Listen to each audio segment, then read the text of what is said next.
China, Southeast Asia aim to build trust with sea drills, Singapore says. Clark, Philippines, Reuters. China and Southeast Asian navies aim to hold an inaugural joint maritime exercise next year, Singapore's defense minister said on Tuesday, as they try to build trust amid conflicting claims over the South China Sea. China claims almost the entire strategic waters through which about $3 trillion in ship-borne trade passes every year. Brunei, Malaysia, the Philippines, Taiwan, and Vietnam also have claims, with tensions exacerbated by Beijing's island building and Washington's increasing freedom of navigation patrols. Singapore supports it, Defense Minister Ng Eng Hen told reporters when asked about China's offer to hold maritime exercises. We will push it, for the very reason that all ASEAN and China want that. If you exercise, you at least build understanding and trust.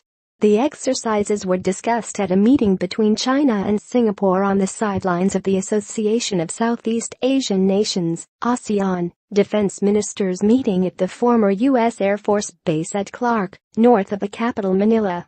We'll work out the details, see the logistics, and find a suitable area where ASEAN and China navies can exercise together, Ng said. Singapore and China have not always seen eye to eye in recent months.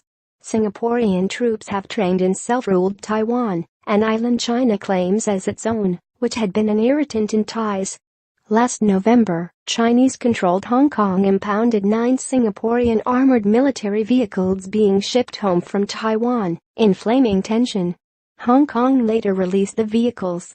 Ng said Singapore also had a proposal to reduce risk of actual conflict by agreeing to a new code of unexpected encounters in the air after ASEAN adopted a code to avoid sea encounters.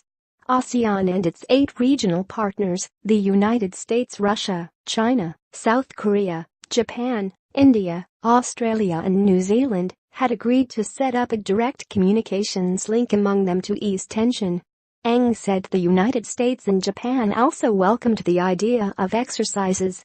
Secretary of Defense Jim Mattis welcomed the exercises together with ASEAN countries, he said. Ng also hoped for the early conclusion of a code of conduct in the South China Sea after a framework agreement was reached this year to reduce conflicts and misunderstanding. Reporting by Manuel Magado. Editing by Nick McFly.